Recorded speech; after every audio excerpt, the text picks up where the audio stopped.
Qui dirait non à une adaptation live du comics Invincible? Qui? En tout cas, personnellement, je serais assez curieux de voir une adaptation. Techniquement, nous sommes en mesure de faire des jolies adaptations. Regardez ce qui s'est passé du côté DC ou même du côté Marvel. Voilà, on est capable de créer des Hulk, on est capable de créer des Thanos, des Superman. Donc Invincible, voilà. Techniquement, c'est jouable. Maintenant, la question, c'est à quoi ça va ressembler? Alors, petit disclaimer, les images que vous allez voir ne sont pas des images officielles. Voilà, ce sont des images qui ont été créées via intelligence artificielle. Voilà, il y a un mec qui a fait ça. Mais ça nous permet d'avoir un aperçu, comment dire, à quoi ça va ressembler en fait. Voilà. Bon, Invincible est relativement bien fait. Cécile également. Eve, bon, un peu bizarre le coup, mais sinon, est pas mal. Conquest, le rendu est sympa. Rexplode, bon, il fait un peu gamin là sur cette, sur ce visuel. Et puis le robot, bon, le robot, je pense qu'il est assez facile à créer. Je pense que c'est peut-être le personnage le plus facile à adapter. Et puis, on termine par la mère d'Invincible. Bon, assez facile à adapter aussi, hein, des actrices type asiatique. Ça doit se trouver. Alors, dites-moi ce que vous en pensez. Bon, le rendu est intéressant.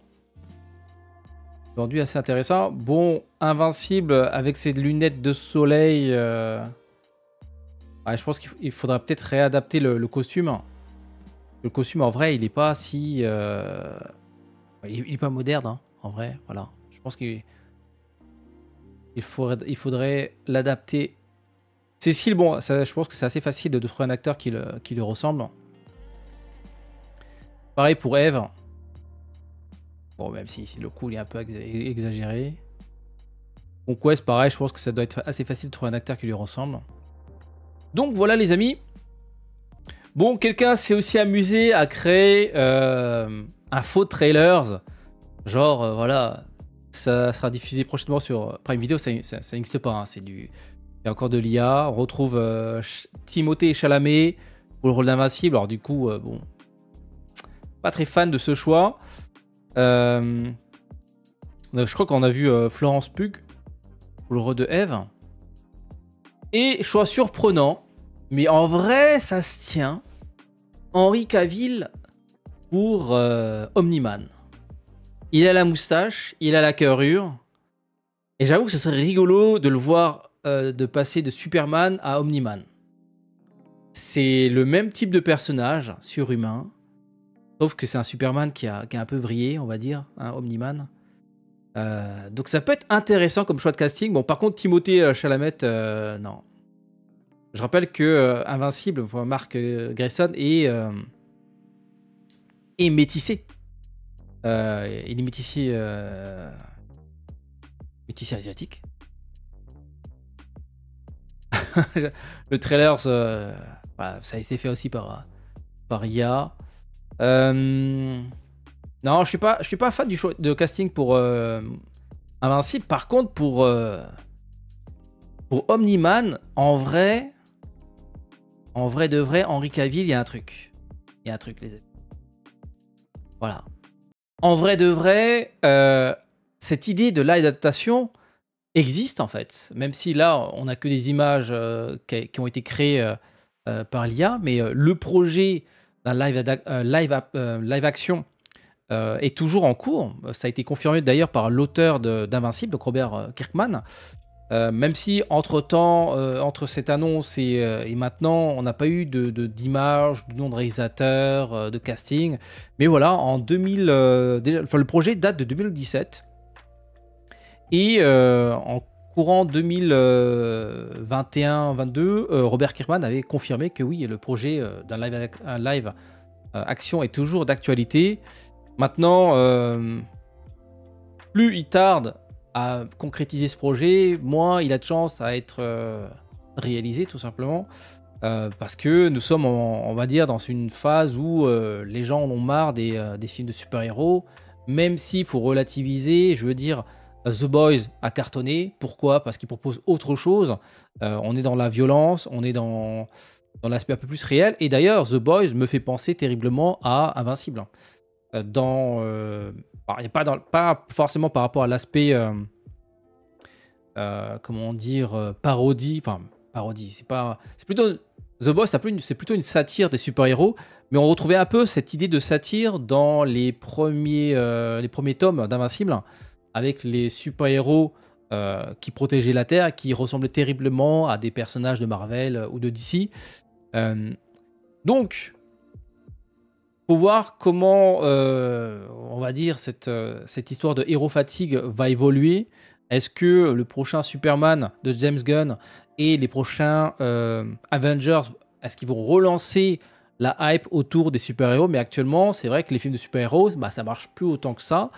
Et donc, est-ce qu'il y a des producteurs qui sont prêts à investir des millions de dollars dans des films de super-héros, surtout basés que sur le comics, en fait? Parce que le comics a un certain succès, mais contrairement à Marvel, ils ont pu établir leur notoriété à travers plusieurs dizaines de films, plusieurs dizaines d'adaptations animées. Il y a aussi des séries maintenant sur Disney+. Alors que, voilà, Invincible, c'est...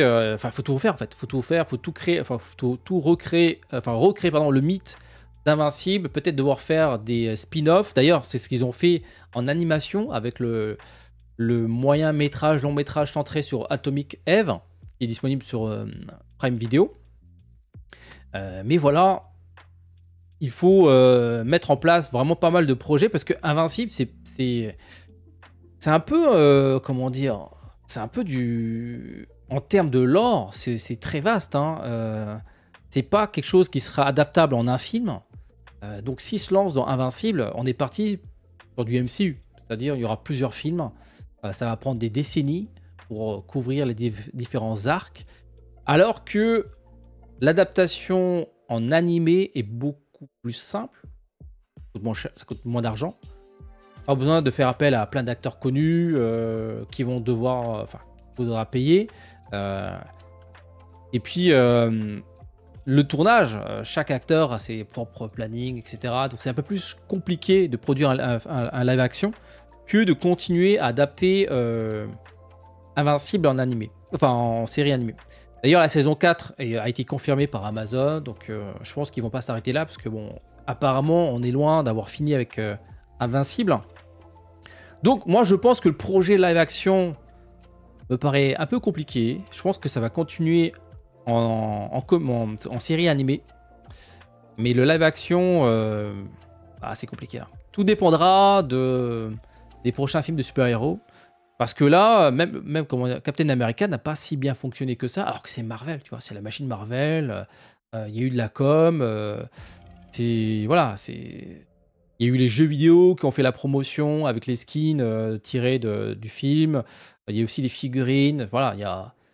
la machine marketing a été envoyée. Donc, et même malgré ça, ça n'a pas aussi bien fonctionné que ça. Je crois que le film n'est toujours pas amorti en salle.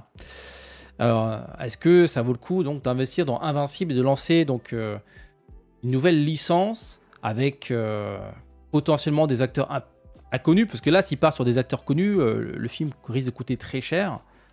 Donc je pense que pour que le film fonctionne, il faudrait qu'ils trouvent leur Robert Downey Jr. Bon, tu vas me dire, oui, il est connu, mais à l'époque, il n'était pas si connu que ça.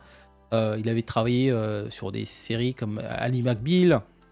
Puis après, il y a eu des problèmes judiciaires, mais voilà, c'était pas le Robert Downey Jr. d'aujourd'hui, oscarisé, etc. Il faudrait qu'ils trouvent un acteur capable de porter cette série, donc quelqu'un qui pourrait jouer donc Omni-Man sur plusieurs décennies, enfin plus d'une décennie, parce qu'il y aura plusieurs films.